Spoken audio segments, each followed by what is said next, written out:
Question: which Italian brand established the blueprint for the modern day supercar? Come on, admit it, you said Ferrari, didn't you? Well, there's no shame in getting it wrong, but it was actually Lamborghini, with this, the gloriously gorgeous Miura. 2016 marks 50 years since the Miura went into production, and Drive has been invited onto a special anniversary rally drive to celebrate its landmark car. Why all the fuss? Well, firstly, the model codenamed P400 was draped in a stunning Bertone designed body that dropped jaws at the 1966 Geneva Motor Show. Secondly, underneath was a V12 immediately behind the driver that made this the world's first mid-engined rear-wheel drive road car. Ferrari wouldn't follow suit with such a configuration for another 7 years. Unusually, the V12 was also positioned sideways rather than longways, essentially to keep the Miura as compact in length as possible. Lamborghini beat Ferrari in other technical areas too, because where prancing horses of the time had rigid wheel axles, well, the Miura was all independent suspension. Now there's some clever engineering up front too. For crucial weight distribution, not only was the spare tyre out front, but underneath was the fuel tank.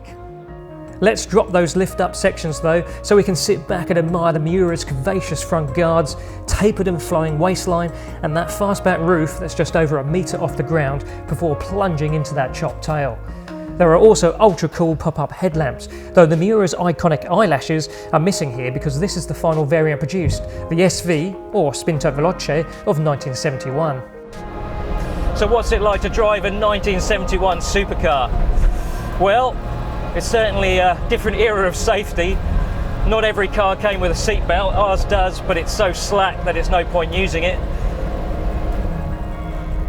The handbrake doesn't work, and vision is absolutely appalling. I've got a little side mirror here which kind of may as well not be there, and there's none at all on the other side. Apparently you could order one as a customer, but when you're driving on the wrong side of the road as we are, on tight Italian streets, it's not really ideal.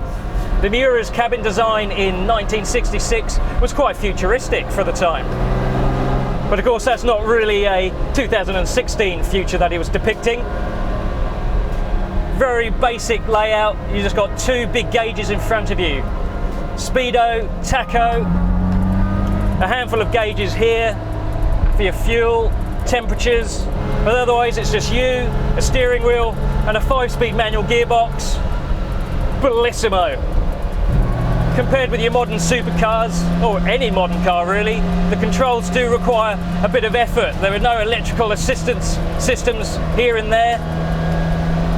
The steering's quite slow, doesn't self-center, but it's beautifully natural. The pedals are also stiff, and you do have to work the gearbox, but it's a really nice gearbox to use, which is just as well because Ferruccio Lamborghini basically started building his sports cars because he didn't like the clutches on Ferraris at the time. And when he told Enzo Ferrari this, Enzo just dismissed him out of hand.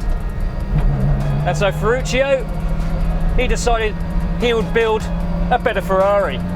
So you had the 350 GT in '64, followed by the 400 GT, and then this, the Miura. The 4-litre V12 has about 287 kilowatts converted.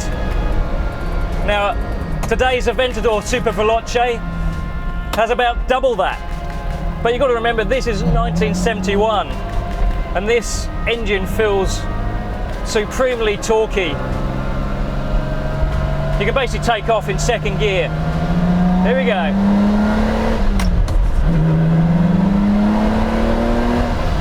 Oh, that V12 sounds glorious. Well, I'm just going to shut up and let you listen to that glorious engine. Here we go.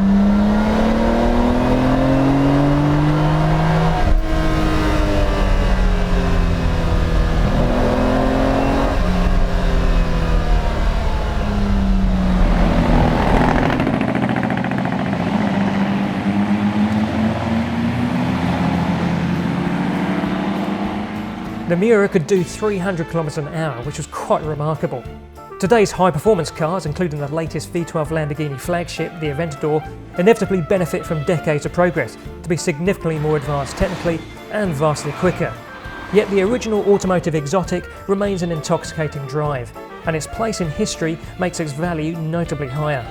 The Miura is still very much the daddy of them all.